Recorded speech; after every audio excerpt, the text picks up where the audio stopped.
네, 안녕하세요. 11월 17일 레위기 성경 공부 오늘 9번째 시간 강의를 시작하겠습니다. 오늘은 레위기 19장 말씀 또 이어서 20장의 말씀을 함께 공부하려고 합니다. 성경 말씀 가운데 어느 것 하나 중요하지 않은 것이 없겠습니다만은 성경 전체로 볼 때 매우 중요한 장 가운데 하나가 바로 레위기 19장의 말씀이죠. 그것은 다른 것보다 예수님께서 하신 말씀 가운데 내 이웃을 사랑하기를 내 몸과 같이 사랑하라 하시는 그 말씀, 그것이 바로 레위기 이제 19장에 담겨 있는 말씀이죠. 예수님께서 바로 이 말씀을 인용하셔서 신약 성경에 보면 그것을 예수님 하신 말씀으로 기록하고 있습니다. 예수님이 하나님이 거룩하시니 너희도 거룩하라 하는 이 거룩함에 대한 명령, 그것도 바로 이제 레위기 19장에 나오는 말씀이죠. 그러니까 우리가 이제 그 신앙인이 되고 나서 가장 중요한 하나님의 명령이 우리들에게 주어지는데 바로 그것은 뭐냐면 거룩함입니다.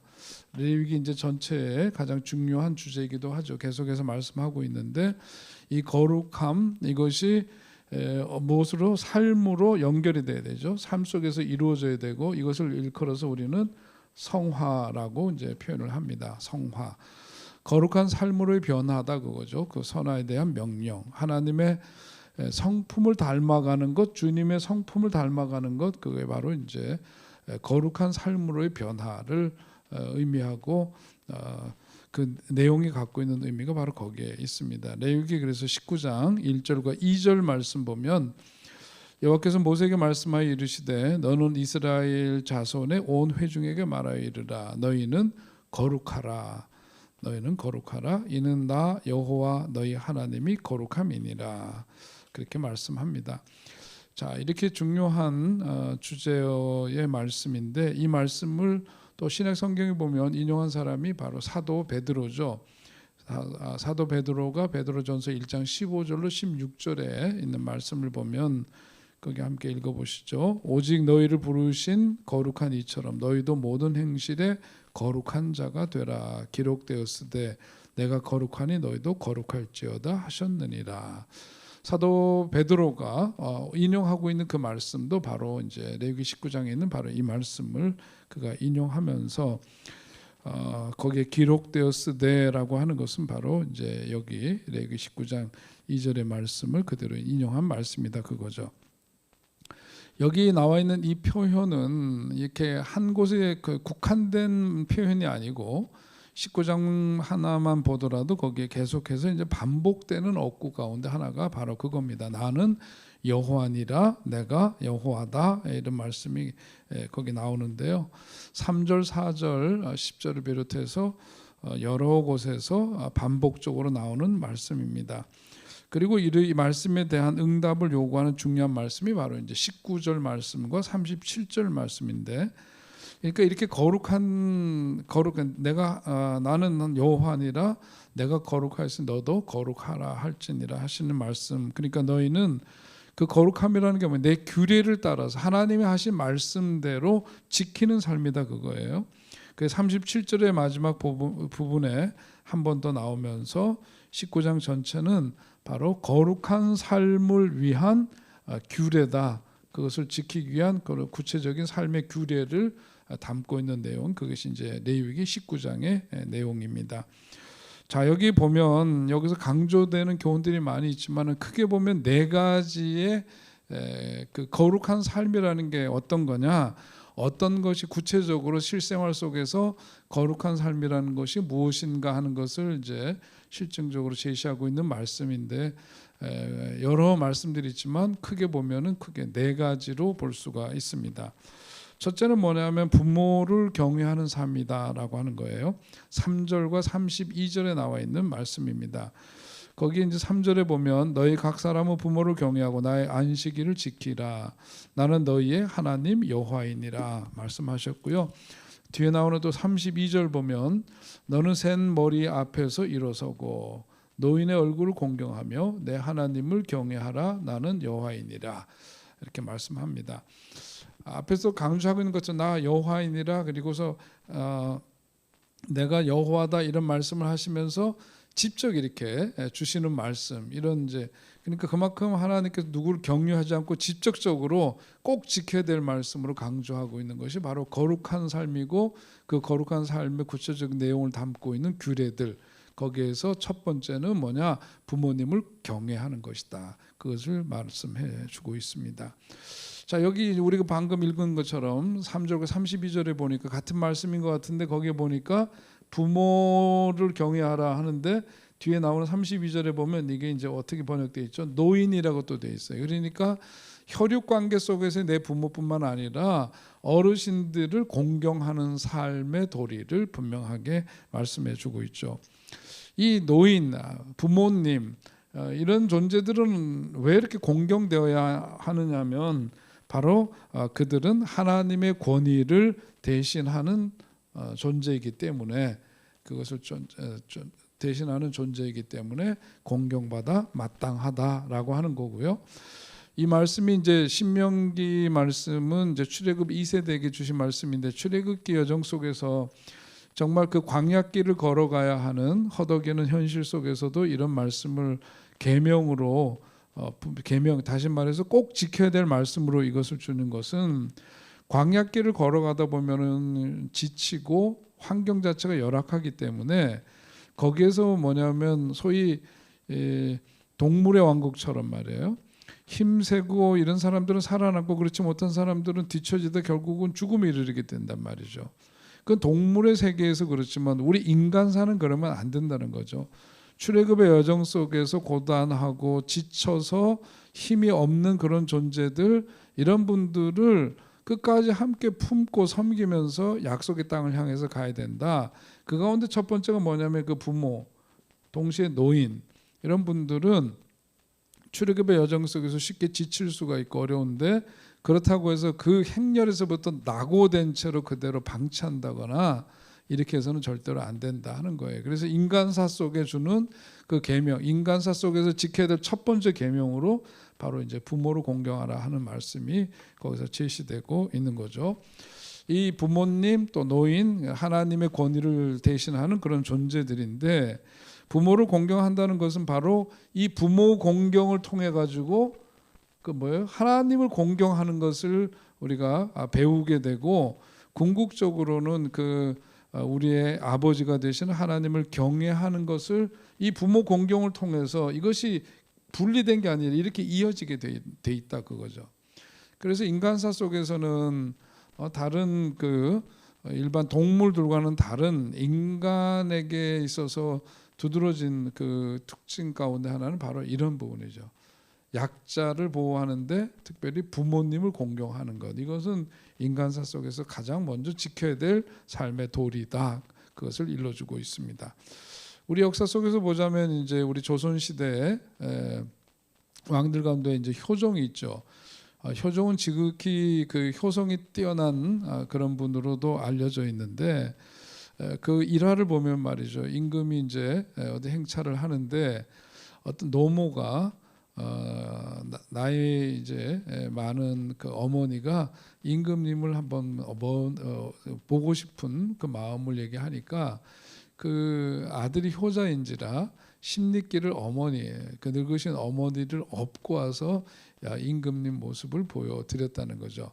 그것을 보고 효종이 참 감탄을 하면서 큰 상을 내리니까, 동네에서 이름난 불효자식이 있는데, 이 불효자식이 그 이야기를 듣고는 임금님이 행차하시는데 자기도 평소에는 그렇게 불효막심하던 사람이 그 어머니를 업고 앞에서 그 사람이 상을 받았다 그러니까 자기도 그것을 흉내내면서 임금님 앞에 나아가니까 사람들이 막 이제 뭐라고 하는 거죠. 저런 세상의 불효자식이 임금님한테 그렇게 보여가지고 잘 보여서 상 받아 먹으려고 저런다고 힐난을 하는데, 그런데 그 효종 왕이 한 이야기는 그랬다는 겁니다. 그만두어라, 저 사람에게도 상을 내려라. 효도는 흉내라도 내는 것이 아름다우니라. 그런 말을 했답니다. 효도는 흉내만 내는 것도 아름답다. 그렇게 했다는 일화가 있는데, 자, 이 효는 구약 시대의 그 특별한 환경 속에서 주어진 말씀이 아니에요. 이 말씀은, 이 계명은 예수님도 이 땅에 오셔서 십자가 공생의 삶을 사시고 십자가 지시고 죽으시고 그럴 때 마지막 십자가 상에서, 그래서 가상이죠, 십자가 위에서 남긴 7마디 말씀, 그 가운데 세 번째 말씀이 뭐냐면 당신의 육신의 어머니 마리아를 제자 요한에게 위탁하는 그런 말씀을 십자가 위에서 하시는데, 거기 이제 그 자기 제자 요한에게 어머니를 위탁하면서 내 어머니다, 잘 모셔달라 하는 그런 말씀을 거기에서 남기게 되죠. 이런 것들 통해서 예수님 자신도 그런 효성을 그 십자가상에서 죽음을 목전에 둔 상황 속에서도 그 도리를 다하는 모습, 이것을 우리에게 몸소 보여주신 겁니다. 거룩한 삶이라는 건 첫째, 부모님을 공경하는 것이다. 성경 그걸 일러주고 있고요. 두 번째, 거룩한 삶이라고 하는 것은 생활 속에서 어떻게 구체적으로 나타나야 되느냐, 그게 바로 안식일을 준수하는 겁니다. 3절과 30절에 있는 말씀대로, 아까 이제 읽은 말씀이니까요. 거기에 보면 거룩한 삶이라고 하는 것은 안식일을 준수하는 삶이다 하는 점을 분명히 하고 있습니다. 오늘 우리로 치자면 그 안식일이 뭐예요? 주일이죠. 안식일이 지금 시대에 와서는 주일로 바뀌었어요. 토요일이었죠. 금요일 저녁서부터 해갖고 해서 이거는 그 다음 날인데 주님의 날, 주님께서 부활하신 날, 그런 의미에서 주일이라고 이제 하고 이게 날짜가 달라지죠. 이렇게 달라집니다. 자, 여기서 아무튼 여기 안식일 준수의 삶, 이것이 바로 거룩한 삶이다 말씀하는데, 이 안식일을 준수할 때 그 안식일을 성경에 보면 하나님께서는 뭐냐면 어떻게 표현을 했느냐면 나의 안식일이다, 그렇게 표현을 했어요. 나의 안식일. 그 구약에서 이렇게 하나님께서 이 안식일에 대한 걸 나의 안식일이라고 하는 것은 뭘 뜻하는 거죠? 안식일의 주인은 누구냐? 바로 하나님이시다라고 하는 것을 말씀해주고 있는 겁니다. 안식일을 제대로 지키면 어떻게 되느냐? 하나님을 만나게 된다, 그거예요.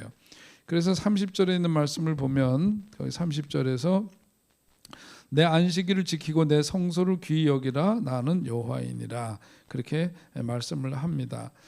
여기 있는 말씀 그대로 안식일에 그 성소에 와서 거룩하신 하나님을 뭐 하기 위해서요? 만나야 된다 이거죠. 안식일 규례를 통해서 이 안식일은 결국은 하나님과의 만남을 위해서 꼭 지켜야 될 날로 명시하고 있습니다. 그리고 그날의 주인은 하나님이시다.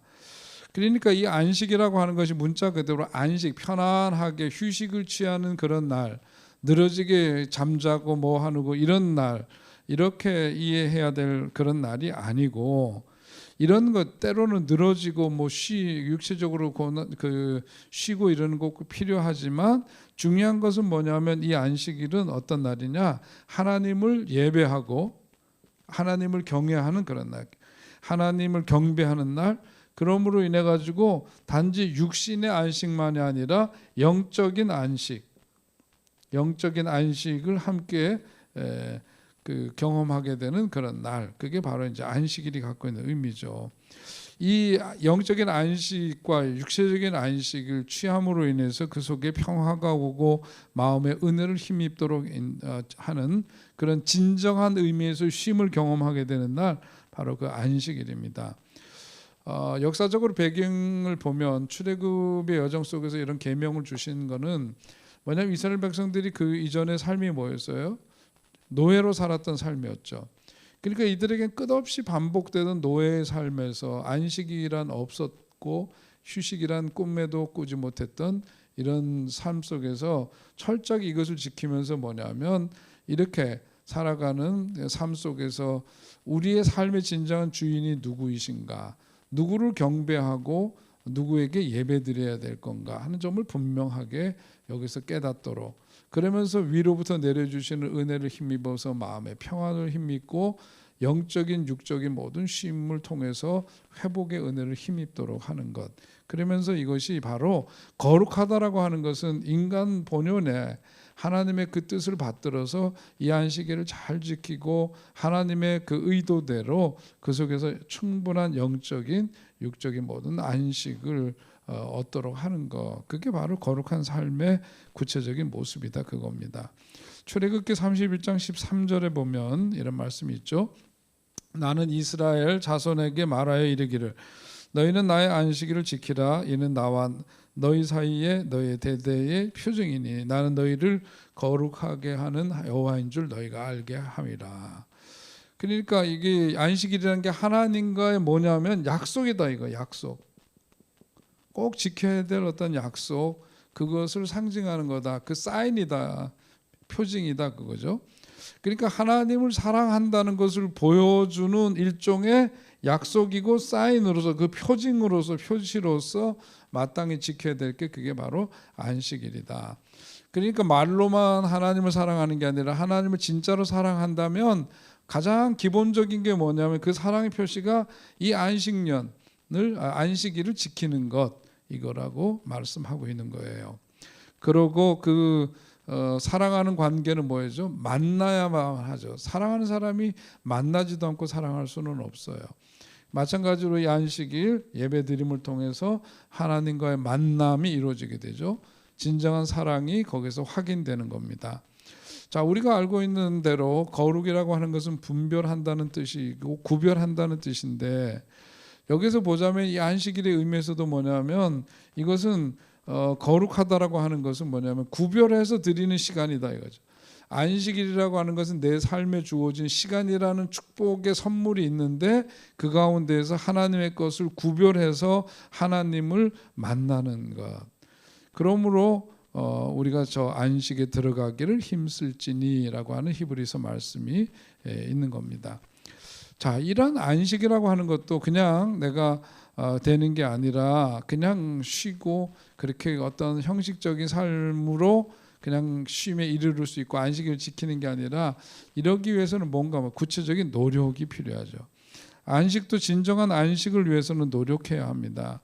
물론 육체적인 쉼을 가질 수도 있지만 영적인 안식은 바로 이런 이제 하나님을 경배하고 예배드림으로써 얻어지는 것이기 때문에, 그렇죠. 그랬을 때 우리의 마음속엔 여유로움이 생기고 평화가 임하고 풍요로워지는 것을 경험하게 됩니다.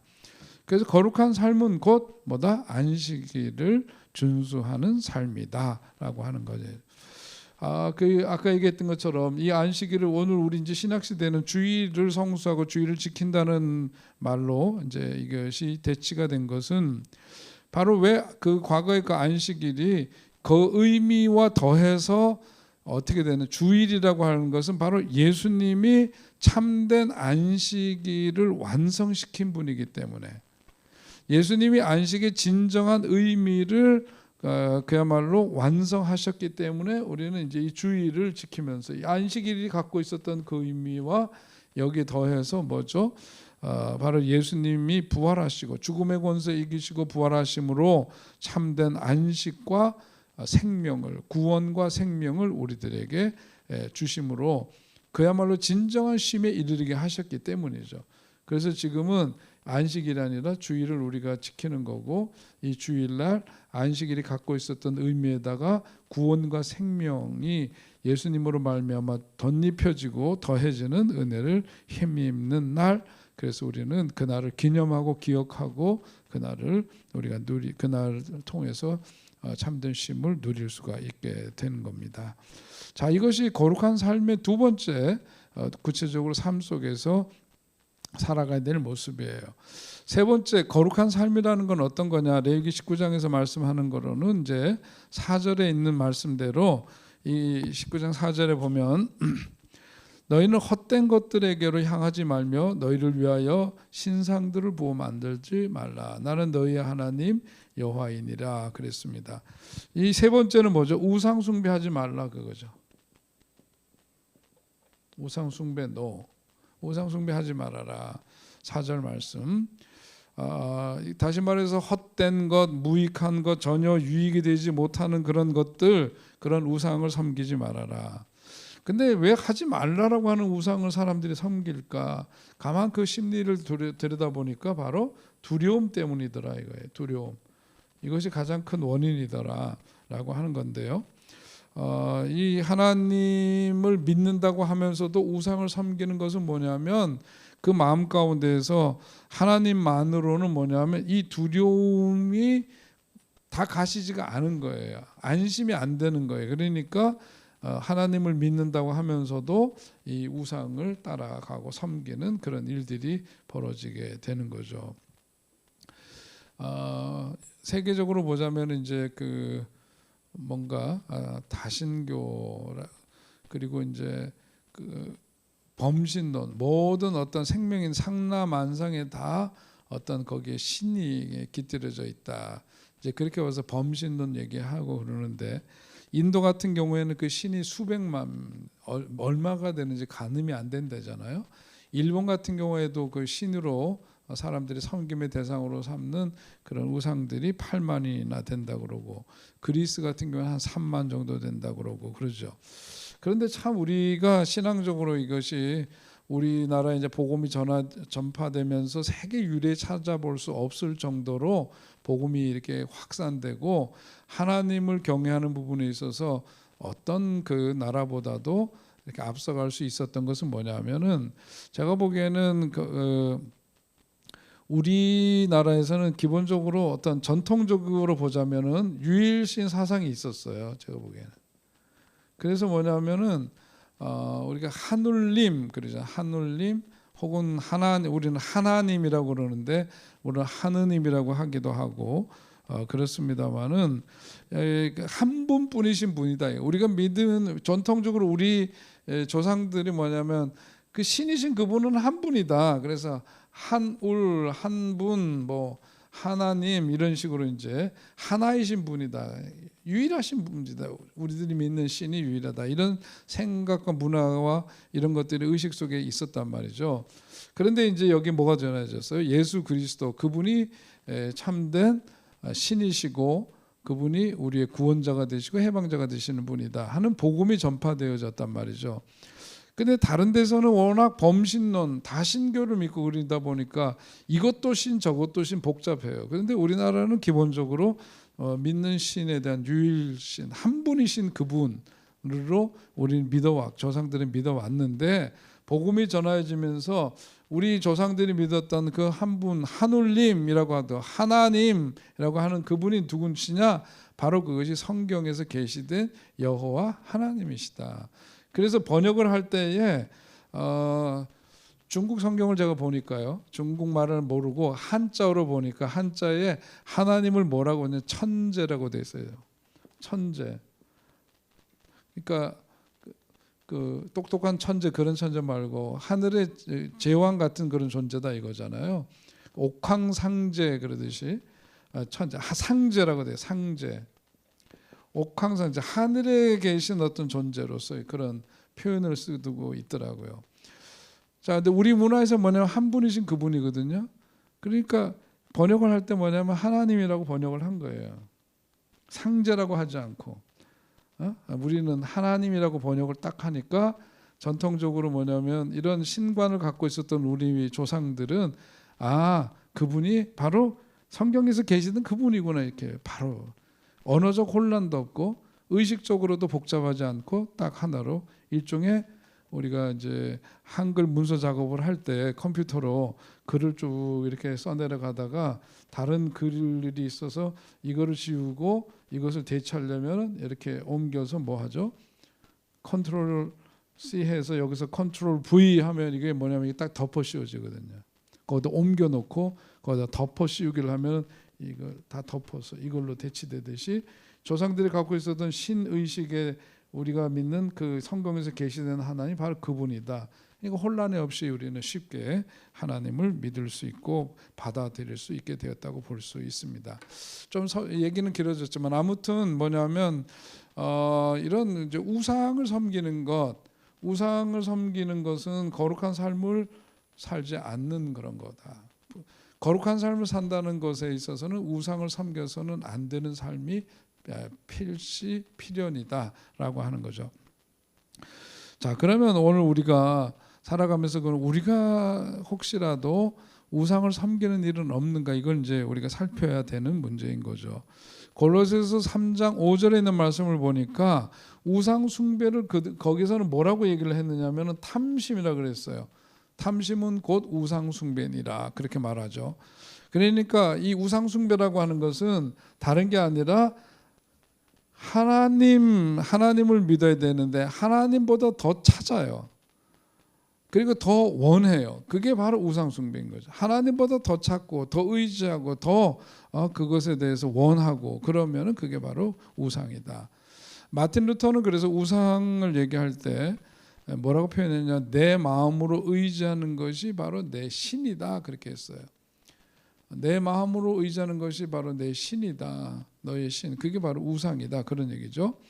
그런데 이제 하나님보다 더 의지하고 있는 것이 있으면 그게 바로 우상인데 누군가가 하나님보다 어떻게 다르게 표현을 했느냐면 하나님보다 더 크게 보이는 것이 바로 우상이다. 그렇게도 표현을 했습니다. 같은 얘기일 거예요.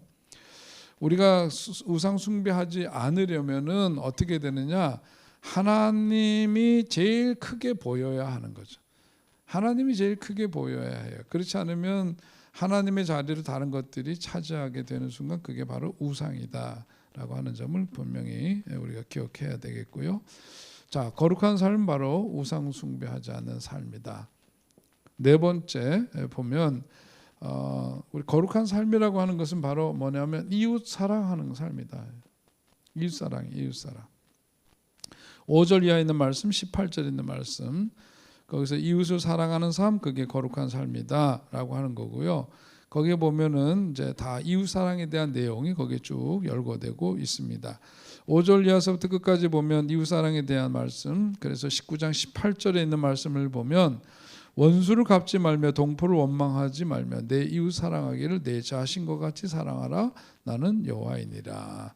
예수님 인용하셨던 말씀이기도 하고 바로 이웃 사랑의 삶을 살아가는 것, 그게 바로 거룩한 삶의 구체적인 내용이다 그겁니다.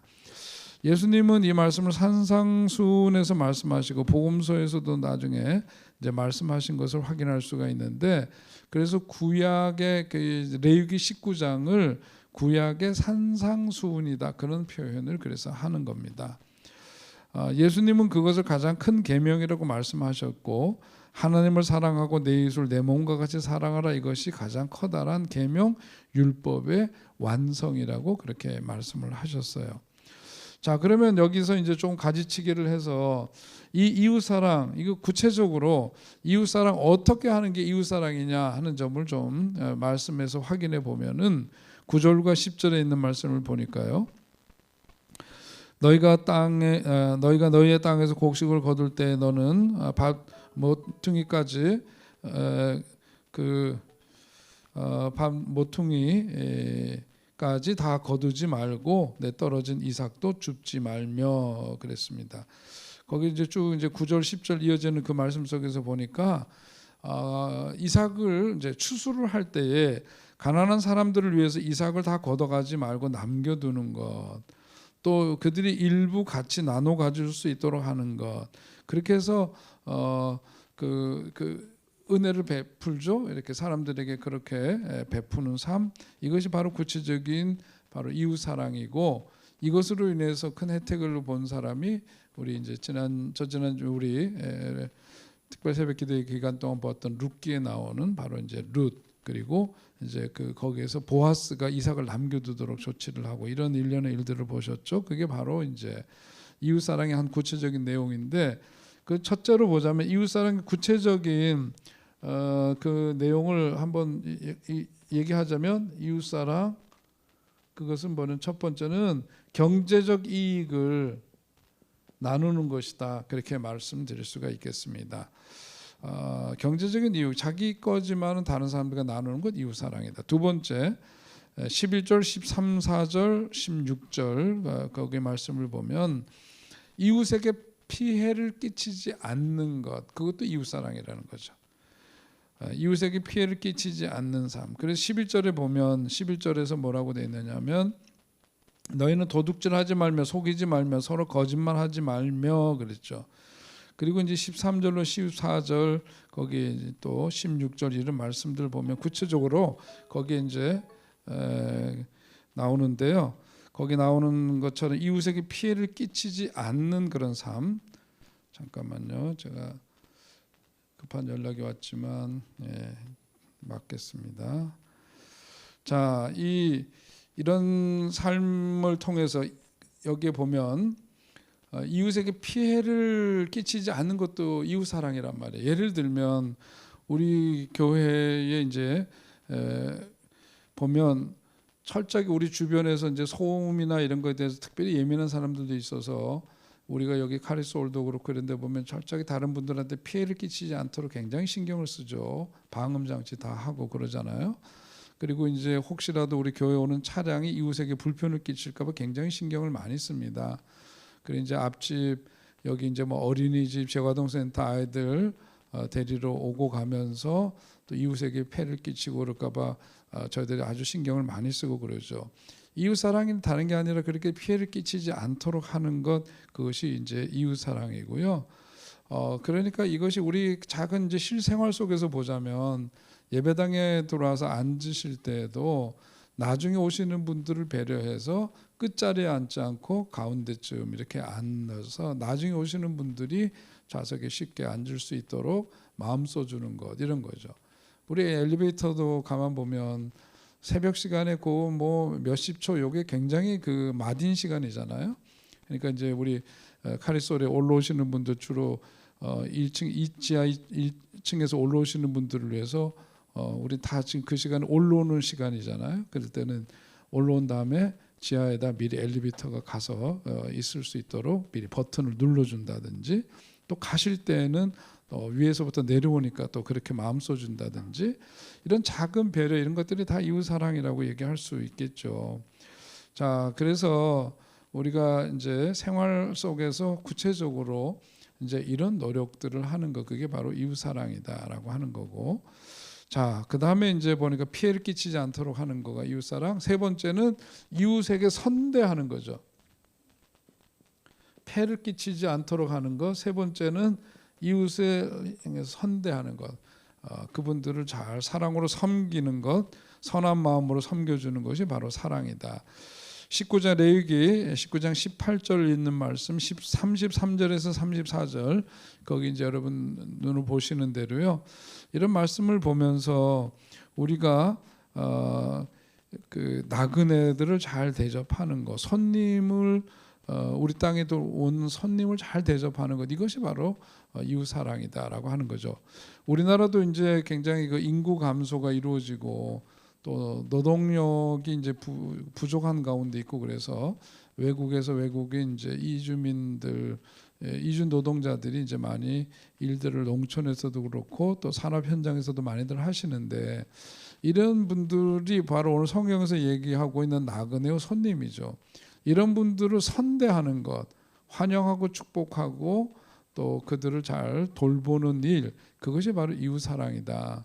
그런데 이제 우리나라 요즘은 좀 덜하지만 초기에 보면 그 이주 노동자들에 대해서 굉장히 그 못되게 임금도 주지 않고 또 산업 현장에서 다치거나 그래도 후속 처리해주지 않고 또 뭐 이런 등등의 불이익을 너무 많이 입혀서 악명 높은 아주 그런 사람들, 그런 기업주들이 많이 있어서 참 우리 나라 이미지도 많이 버리고 그랬잖아요.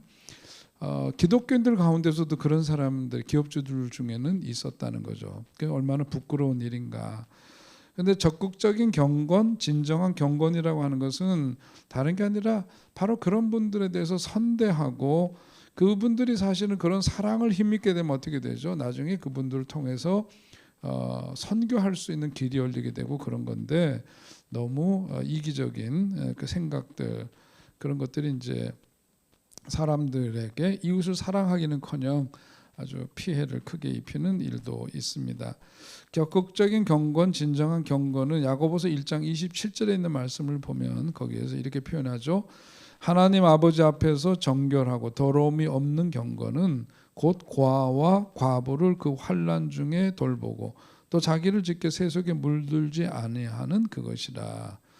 고아와 과부라고 표현했지만 이렇게 그것은 뭐냐면 사회적인 약자다. 누군가 도움을 주지 않으면은 생존하기가 어려운 사람들을 일컫는 상징적인 언어죠. 그래서 경건이라고 하는 것은 다른 게 아니라 그렇게 연약한 사회적인 약자들, 고아 과부로 표현되어지는 그런 이들, 앞서서 얘기했던 그런 나그네 된 자들을 잘 섬기는 것, 그 가운데서 세속에 물들지 않고 우리가 우리 자신을 잘 지켜가는 것, 그것이 바로 거룩한 삶이다. 거룩한 삶은 다른 게 아니라 그런 삶으로 살아가는 것, 그것이 이제 바로 거룩한 삶이다라고 얘기하는 거고요. 베드로전서 그 2장 20절로 21절에 있는 말씀을 보면 거기에서 이제 내가 거룩하니 너희도 거룩하라 하는 그런 말씀으로 그냥 끝나는 게 아니라 구체적으로 거기에 있는 말씀을 인용해 보면은요. 자, 베드로전서 2장 20절 21절입니다. 죄가 있어 매를 맞고 참으면 무슨 칭찬이 있으리요. 그러나 선을 행함으로 고난을 받고 참으로 이는 하나님 앞에 아름다우니라. 이를 위하여 너희가 부르심을 받았으니 그리스도도 너희를 위하여 고난을 받으사 너희에게 본을 끼쳐 그 자취를 따라오게 하려 하셨느니라. 아멘. 그 말씀으로 그러니까 예수께서도 당신의 어떤 잘못과는 상관없이 고난을 받으신 이유가 바로 우리로 그분의 어떤 발자취를 따라가도록 하기 위해서인데, 내 잘못 때문에 받는 그런 고난이 아니라 선을 행하다 고난을 받고 또 잘못이 없음에도 불구하고 고난을 받을 때 오히려 그것을 기뻐하면서 우리는 뭐냐, 주님을 닮아가는 사람들이 되는 것이다 라고 하는 거예요. 그것이 바로 이제 주님께서 이 땅에 오신 그 발자취를 따라가는 삶이고, 오늘 본문에서 이제 레위기에 있는 말씀을 통해서 구체적으로 이웃사랑의 삶이라고 하는 것은 이제 이런 삶으로 구체적으로 우리 실생활에서 이루어지기를 주님은 말씀하고 당부하고 있습니다. 자, 이제 여기 이제 거룩한 삶에 대한 그 규례에 대한 말씀을 그렇게 보셨고요. 그 다음에 이제 20장, 레위기 20장으로 넘어가 보면 거기에서 이제 거룩한 삶, 거기서 또 한 번 더 이제 더 나아가서 이 살면서 주고 마땅한 범죄들이 있다는 거예요. 이것과는 이제 역행되는 그런 삶을 살아가는 가운데서 반드시 죽어야 한다 이런 이제 말씀이 거기에 나오는데, 레위기 20장 말씀을 먼저 들어가면서 생각하게 되는 것은 뭐냐면, 단테 신곡에 나오는 거기에 그 글에 보면은 지옥과 천당에 대한 묘사를 하죠. 우리가 이제 성경에서도 말씀하고 있는 지옥과 천당이 분명히 있다 그렇게 말씀하는데, 지옥과 천국 이게 있는데, 지옥과 천국이라고 하는 것이 분명히 있는데 여기에는 분명한 어떤 차등이 있더라 이거예요. 차등이 있다. 천국과 지옥은 물론 당연히 차등이 있지만 천국에서도 뭐냐면 차등이 있더라. 지옥에서도 차등이 있더라 이거예요. 그분은 이제 단테의 그 이제 신곡에서는 그렇게 묘사를 합니다. 그런데 사실 그게 맞는 것 같아요. 가만 생각해 보면은 이 땅에서 행한 일에 대한 결과에 따라서 그 차등이 주어진다 이거예요. 우리가 예수 믿고 구원받아서 천국 가는 건 분명한 사실이고, 믿으면 다 구원받는다는 것은 엄연한 사실인데, 그러나 거기에 가서도 그것이 뭐냐면은 차등이 있을 수밖에 없다. 왜냐하면 어떤 선을 행하지만 선을 행한 것 가운데에서도 좀 더 나은 선행이 있고 그렇지 못한 선행이 있는 거죠. 자, 죄를 저질렀어요. 그런데 좀 더 그 악을 행할 때에도 좀 더 저질의 악이 있고 보편적인 악이 있고 이런 것처럼 이제 그 마지막 때에 우리가 천국에 가더라도 거기에서 보자면 상급이 있는데, 상급에는 당연히 뭐가 있냐? 차등이 있더라. 차등이. 근데 사실 이것이 뭐예요? 공평한 거죠. 차등이 있는 게 공평해요. 그죠? 이 땅에 살아가는 동안 순교자의 삶을 살았는데 설렁설렁 신앙생활하다 천국 가서 구원은 받기는 했지만 순교자의 삶을 살았던 사람하고 설렁설렁 어슬렁 이렇게 신앙생활했던 사람하고 천국에서도 똑같이 취급받는다? 그거는 불공평하죠. unfair한 거예요. 그죠? 공평이라고 하는 것은 차등이 공평이구나, 그런 생각을 갖게 됩니다. 고린도전서 보면 우리가 이제 별명이 있죠. 부활장이라고 그러잖아요. 고린도전서 15장을 거기에 보면은 그 다음 세상에 대한 보상, 부활에 대한 얘기를 하고 그러면서 거기에 이제 쭉 15장이 전개되는 말씀 보면은 별의 영광이 있고 달의 영광이 있고 해의 영광이 있다, 다르다, 그런 표현을 거기서 하고 있습니다. 이런 말씀을 하는 이유는 뭐냐면 그것이 공평한 거다, 그 얘기죠. 그게 바로 공평한 거다. 예수님을 열심히 믿은 사람과 어영부영 믿으면서 턱걸이로 믿음 생활을 했던 그런 사람이 천국에서 똑같다면 그거 자체가 불공평한 것이다 라고 하는 점을 거기에서도 확인할 수가 있습니다. 자, 그러면서 레위기 20장에 보면은 이제 죽어 마땅한 범죄들이 있다. 그러면서 이제 대표적으로 얘기하고 있는 이제 세 가지 한번 보면은요. 레위기 20장 특별히 7절과 8절을 보면은 레위기 전체의 주제가 20장에도 반복되는 것을 볼 수 있는데 20장 7절 8절 거기에 다시 한번 읽어보겠습니다. 너희는 스스로 깨끗하게 하여 거룩할지어다. 나는 너희의 하나님 여호와이니라. 너희는 내 규례를 지켜 행하라. 나는 너희를 거룩하게 하는 여호와이니라. 앞에서도 보셨던 그 말씀의 그런 반복이 이루어지죠. 계속해서 반복되는 주제가 거기에도 나오고 있습니다. 그런데 이 거룩함을 위한 규례를 지키고 붙들고 살아가기 위해서 경계해야 될 범죄들이 있다 이거죠. 거룩한 삶을 살아가기 위해서 그것과는 반대되는 범죄 행위들, 그 가운데서 죽어 마땅한 그런 범죄 행위들이 있다. 20장 7절과 8절 거기에서 이제 반복되는 말씀이 이어져서 쭉 보면은 거기에 그 적용되었던 형벌이 사실은 이제 신약에서도 그대로 적용되는 것은 물론 아니죠. 신약에 와서는 그 형벌에 관해서는 이제 달라져요. 형벌이라고 하는 것이 새로운 언약의 시대, 은총의 시대에서 그대로 적용되는 것은 아니지만, 그러나 그것이 지금도 중대한 범죄임에는 틀림이 없어요. 신약 시대라고 해서 그것이 달라진 건 아니에요. 그 범죄는 그대로 범죄죠. 거기에 따른 그 죄에 대해서 적용되었던 형벌의 다른 점은 있을지 모르지만 중대한 범죄 자체는 맞다 이건데, 여기에서 보니까 이제 세 가지 죽어 마땅한 범죄에 대해서 얘기를 하는데 그 첫 번째가 뭐냐면 몰렉 숭배입니다. 몰렉 숭배. 몰렉을 숭배한 게 1절서부터 5절에 나오는데 그 2절 이제 5절에 있는 그 말씀 속에서 우리가 볼 수 있죠. 거기서 반드시 죽여야 된다 그랬어요. 자, 이 백성들 가운데에서 그야말로 돌로 쳐 죽임을 당해 마땅한 죄다라고 하는 것이 이 몰렉이라고 하는 이방의 우상신을 섬기는 겁니다. 그것이 바로 이제 아수르에서 기원했다라고 하는데요. 그 모양을 이제 그림으로 잠깐 보시면은 거기에 그 모양이 어디 영화 같은 데서도 보신 적 있을 거예요. 머리는 소의 모습을 갖고 있고 몸은 사람의 몸인 청동으로 만들어진 우상인데 그 손을 보시는 대로 항상 손은 앞으로 뻗고 있습니다. 이 몰렉에게 제사를 드리는 날 이제 끔찍한 일이 벌어지는 거예요.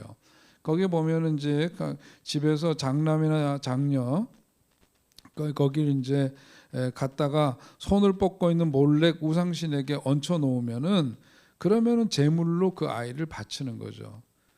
근데 이게 정말 너무 말로 옮기기도 좀 섬찟한 내용들입니다. 펄펄 끓는 불 속에 집어넣고 그러면서 이제 거기에서 비명 소리 발버둥 치고 그러다 결국은 그 끓는 물에 태워 죽이는 거죠. 그 불에 들어가 태워 죽이고 그러면서 그것이 이제 몰렉이라고 하는 우상 신에게 바쳐진다는 거예요. 나중에 이제 거기에서 좀 잔해랄까 거기를 이제 다시 불에 태워서 소각을 시키고 이런 그야말로 입에 담기도 어려운 야만적인 행위들을 이제 했는데, 문제는 뭐냐면 이게 이방인들 사이에서 있었던 우상신을 섬기는 악한 행위들이고 악한 관습인데 그것이 이제 이스라엘 땅에도 들어왔다는 거죠. 그래서 그게 이제 벌어지던 현장, 그게 어디냐, 흰놈의 골짜기라고 하는 거예요. 흰놈의 골짜기. 그게 예루살렘 본성, 옛날부터 있었던 하나의 그 본성의 서쪽과 남쪽에 거기에 있는 흰놈 골짜기라고 있는데 거기에는 항상 이제 저렇게 해서 제사에 드려졌던 거기를 수습하고 거기서 불로 소각을 하니까 불과 연기가 항상 끊이지 않았고, 그래서 예수님께서 지옥에 대한 비유의 말씀을 할 때에 이제 바로 흰놈의 골짜기에서 일어나고 있는 저 한 그 모습을 연상시킨 거예요. 그 흰놈의 골짜기의 변명이 뭐냐면 게헨나라고 하는 겁니다. 게헨나라고 하는 것이 바로 뭐냐면 지옥이다 그런 거거든요. 예수님 비유로 얘기를 하시면서 지옥이라는 얘기를 하실 때 바로 저 현장을 사람들은 금방 떠올릴 수가 있었던 거죠. 그래서 그렇게 이야기를 하신 거예요. 자, 그런데 우리가 이제 우상을 섬기면서 이 몰렉을 이거 반드시 쳐주게 될 그런 범죄 행위로 몰렉 우상을 드는데, 이게 자기 자식들을 왜 거기다가 불구덩이에다 넣어서 그렇게 희생을 시키느냐? 그게 뭐였죠? 그 자식 하나를 장남이나 장녀를 불구덩이에 넣어가지고 이렇게 희생시킴으로 인해서 뭐냐, 남은 식구들이 잘 살게 된다는 거죠. 잘 산다는 거예요. 도대체 이해가 할 수 없지만 이런 악습들에 대한 분명한 경고, 그게 이제 레위기에서 말씀하고 있는 몰렉 숭배, 거기에는 반드시 돌로 쳐 죽여라, 그런 사람들을 그렇게 하라고 경고하고 있습니다. 자, 그러면서 우리가 이런 말씀을 보면 이 몰렉 숭배는 그런 끔찍한 과거에 그 야만적인 행위들이 있었구나라고 그냥 끝날 게 아니라, 오늘 우리들의 이야기로 이것을 다시 한번 끌어오면 이게 뭐죠? 아까 말씀드린 것처럼 이런 행위를 하는 것은 뭐냐면 그 자식 하나 희생시킴으로 인해서 남은 식구들이 다 잘 먹고 잘 살게 된다는 것에 대한 염원이 담겨져 있잖아요. 이런 야만적인 건데, 이게 이제 가만 보면 오늘 우리들도 신앙생활을 하면서 몰렉의 우상 신에게 자식을 바치는 것처럼 부모들이 자식의 어떤 그 성공을 위해 가지고 다른 것들을 이제 이것을 볼모로 해가지고 뭐냐면 어떤 성공을 추구하고 그러면서 가장 정말 지켜야 될 것들을 지키지 않는, 가장 지켜야 될 가치라는 게 어떤 거죠?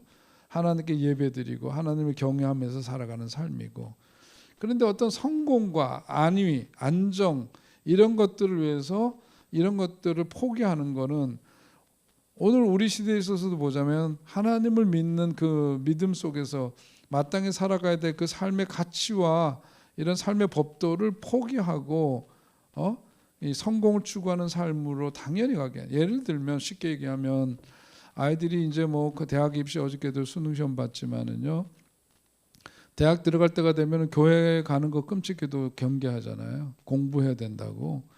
그러니까 이게 뭐냐면 이 몰락 우상을 섬기듯이 그거 앞에 우리가 갖고 있는 지켜야 될 가치를 포기하는 거예요. 그러니까 이런 것들이 과거에 어떤 있었던 일로 그냥 지나갈 게 아니라 오늘 현재적 삶 속에서 이것이 그때 당시에 가졌던 현상이 갖고 있었던 본질을 우리의 삶 속에 대입해 볼 필요가 있는 겁니다. 두 번째로 반드시 쳐주게 될 범죄 행위로는 뭐가 있었느냐면 6절로 8절을 그리고 27절에 있는 말씀인데 20장에서요. 거기 있는 거 보니까 뭐냐면 접신자를 따르는 죄, 이건 반드시 돌로 쳐주게 된다고 분명히 말하고 있습니다. 신접자라고 그 번역된 것은 오보트, 박수무당 아시죠? 예.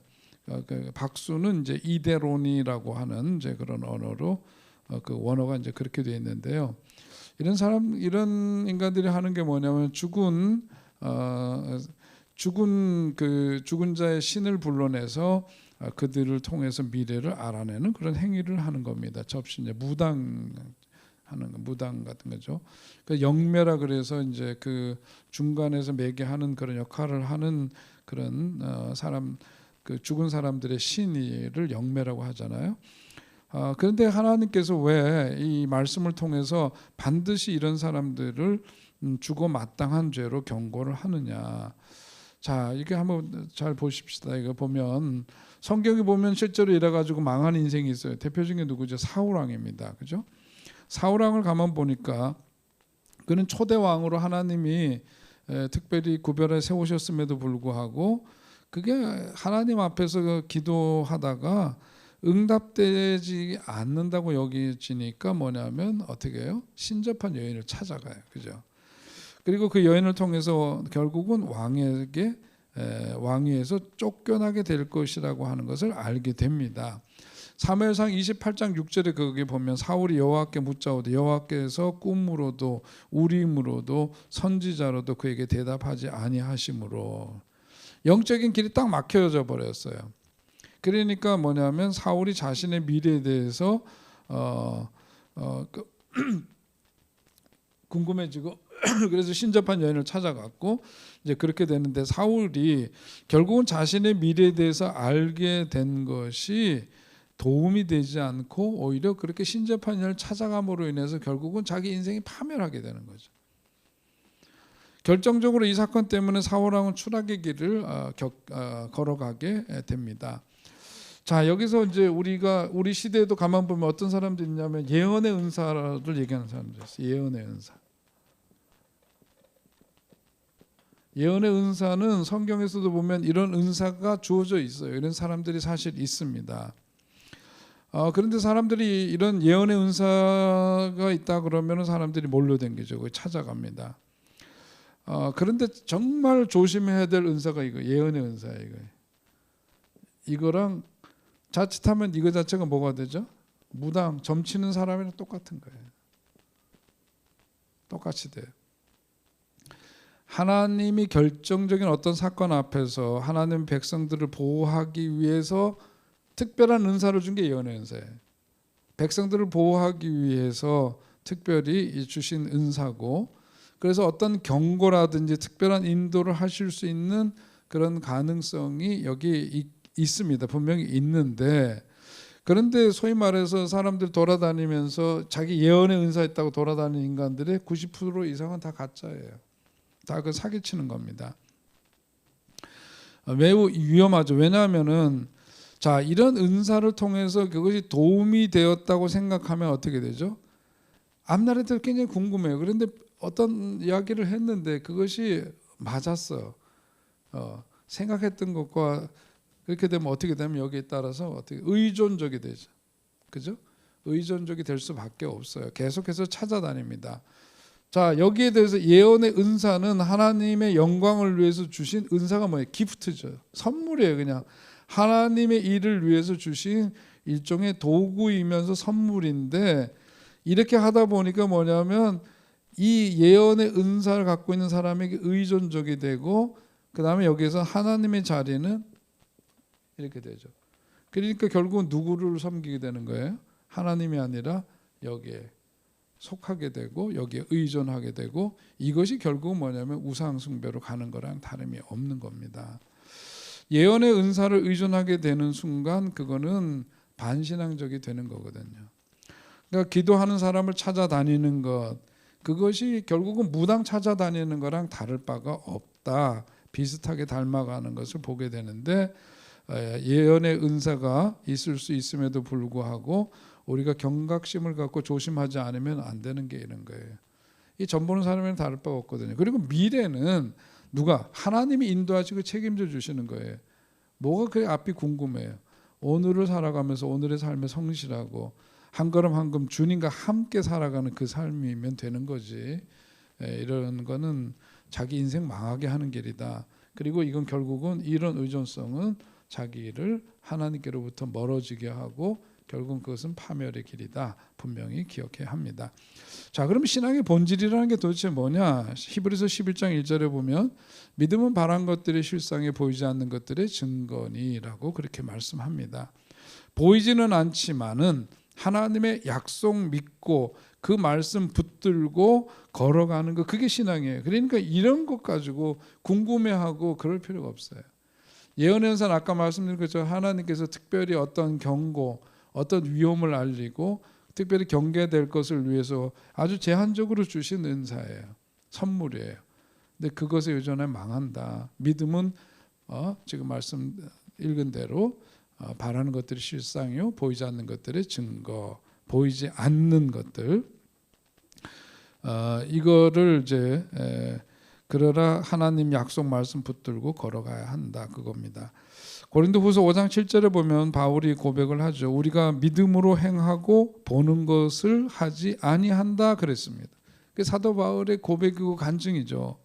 그러니까 믿음이라고 하는 것은 무언지를 분명하게 사도 바울이 제시하고 있는 거예요. 믿음으로 살지 보는 것에 의해서 신앙생활을 하지 않아야 된다. 계속해서 보고 싶어하는 호기심, 그것을 누가 이용해? 사탄이 이용할 수가 있어요. 그래서 이것이 은사가 가진 가장 무서운 위험성입니다. 예. 이것을 경고할 필요가 있죠. 그래서 성경은 이 접신 행위에 대해서는 무엇보다도 많은 경고를 들려주고 있습니다.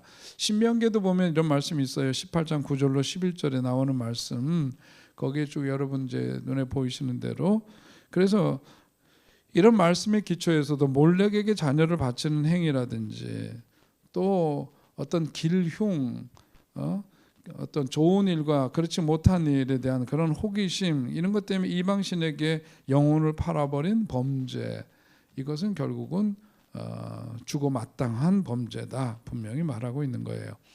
그래서 그 유명한 21세기 들어 가장 큰 전도자로 명성을 떨쳤던 빌리그레암 목사님에 대해서 어떤 사람이 그렇게 물었답니다. 목사님은 세계적인 지도자인데 당신의 미래에 대해서 궁금했던 적이 없냐고 그렇게 물으니까 그분이 빌리그레암 목사님이 이렇게 답을 했어요. 나는 미래를 알기보다도 미래를 인도하시는 그분을 더 알기를 원합니다. 그렇게 대답. 명답입니다. 보니까. 나는 나의 미래를 알지 못하지만 누가 나의 미래를 붙들고 있는지 그것만큼은 분명히 잘 알고 있습니다. 그것이 바로 빌리그레암 목사님의 지혜로운 답이었대요. 참 공감이 가고 일리 있는 말씀 아닙니까? 하나님이 우리의 미래를 붙들고 계시다는 것 분명히 믿으시기 바랍니다. 자, 세 번째, 돌로 쳐주게 마땅한 그런 범죄 행위 가운데 하나가 뭐냐면은, 세 번째는 뭐냐면 바로 부모를 저주하는 거죠. 부모 저주.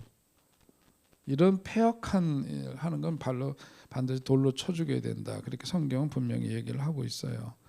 사실 오늘 우리 시대의 비극은 바로 그런 거예요. 존속살인이라고 하는 이런 비극이 뭐 뉴스를 통해서도 우리가 종종 듣는 소식이고, 부모를 구타하는 일도 뭐 왕왕 있는 일이고, 정말 있을 수 없는 그런 일들이 많이 일어납니다.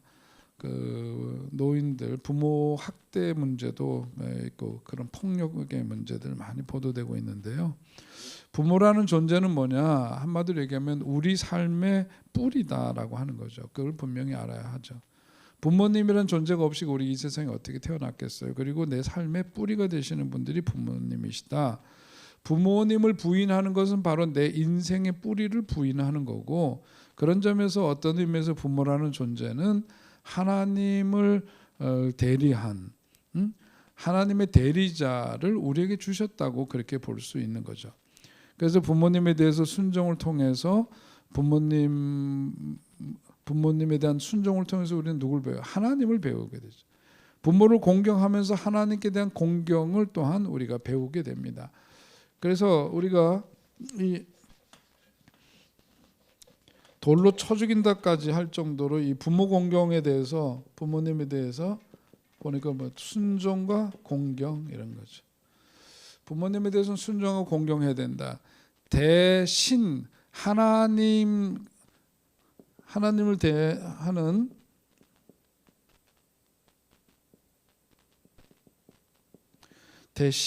대인 하나님과의 관계 속에서 지켜야 될 법도 10계명에서 1에서부터 4계명이죠. 대인, 사람과의 관계 속에서 해야 될 거 5에서부터 10, 6가지 이렇게 나오는데, 여기에서 보면 그 대인 계명의 첫 번째가 뭐냐면, 이 첫 번째, 여기서 오는 5번째에서부터 10가지 중에서 6가지 중에 첫 번째 계명이 바로 부모를 공경하라 하는 그런 말씀이죠. 그래서 이것을 일컬어서 에베소서 6장에 보면은 약속 있는 첫 계명이다. 약속이 있는 첫 번째, 인간사 속에서 지켜야 될 첫 번째 계명으로 이렇게 말씀했죠. 그래서 에베소서 6장 1절로 2절 말씀 보면, 자녀들아 주 안에서 너희 부모에게 순종하라. 이것이 옳으니라. 내 아버지와 어머니를 공경하라. 이것은 약속 있는 첫 계명이니. 순종하라, 공경하라 그겁니다. 순종이라고 하는 것은 외적인 태도, 공경이라고 하는 것은 보다 내적인 의미가 세죠. 순종하고 공경 이 두 가지를 분명하게 하라. 그래서 에베소서 6장 1절에 부모를 순종하라 하는 이유가 뭐냐면은 그것이 옳기 때문이다라고 하는데요. 원문을 보자면 이 옳다라고 하는 그것이 마땅하다, 자연스럽다 그런 거예요. 그렇게 사는 것이 너무 자연스러운 일이다. 자연법에 맞는 거다. 그러니까 그리스도인의 삶이라고 하는 것은 윤리적인 수준이라고 하는 것은 어떤 순종에만 머물러서 되는 게 아니고 한 걸음 더 나아가서 뭐냐면 부모님을 내적으로 공경하는 삶으로 가야 된다. 외적으로 그냥 그 말씀을 따라 살아가는 것뿐만 아니라 내면 속에서 그분들에 대한 공경을 하는 것, 그것이 너무 당연한 거고, 이렇지 못할 때에 특별히 그 부모를 그렇게 순종과 공경하지 않고 거꾸로 거기에 대해서 저주를 한다, 그러면 죽어 마땅하다 그거예요. 그러면서 에베소서 6장 3절에 보니까 순종을 넘어서서 공경에까지 갈 수 있게 되면은 어떻게 되느냐, 내가 잘되고 땅에서 장수하리라 그렇게 말씀하고 있습니다. 그러니까 유대인들 같은 경우에 소위 이제 기업을 하시는 분들이 사람을 고용할 때에 물론 이제 모든 경우는 다 그런 건 아니겠지만은 중요한 자리에서 할 때는 그 사람에 대해서 검증을 하잖아요. 그 사람을 고용하기 위해서 검증을 할 때에 그 부모님을 만난다 그래. 부모님을 인터뷰를 한대요. 그래서 그 사람이 부모님과의 관계가 어떤가, 부모님과 그 자녀와의 관계를 봐서 이 사람을 고용하기 위해서는 부모님을 인터뷰를 해보면 답이 나온다는 거죠. 사람을 이제 택할 때 그 관계가 그만큼 중요하고 그것이 그 사람의 삶을 그대로 드러내 보여주는 것이기 때문에 이제 그렇게 그 적용하고 있는 법칙 가운데 하나가 바로 유대인들에게는 그렇다는 겁니다. 웨슬리 목사님 같은 경우도 웨슬리 목사님 형제가 모두 19이죠. 어머니가 수산나 웨슬리죠. 19명의 그 자녀를 두었고 거기에 보면 이제 존 웨슬리뿐만 아니라 이제 찰스 웨슬리도 그렇고요. 훌륭한 믿음의 사람들이 그 자녀들 가운데 세워지게 되는데, 이렇게 19명의 아이를 출산하게 된 것, 참 이렇게 많은 아이들을 어떻게 기를 수가 있었느냐, 비밀이 있냐 물었을 때에 수산나 웨슬리는 그래, 어머니는 그랬다는 거죠. 하나님께 순종하고 부모에게 순종하고자 했습니다. 그렇게 답을 했답니다. 그러니까 이런 삶을 어머니가 사셨고 그 많은 아이들을 그렇게 신앙 안에서 양육을 하고 주의 말씀과 법도대로 순종하면서 따라가니까 그러니까 거기에서 위대한 인물들이 나오는 거죠. 그리고 반듯한 믿음의 사람들이 세워져요. 그래서 감리교도를 향해서 우리는 지금 영어로 얘기하면은 우리 뭐 기독교 대학 가면 코리안 메소디스트 그러죠. 여기서 method라고 하는 것은 방법이라고 하는 것도 있고요. 훈련이라는 의미도 있거든요. 훈련, 방법.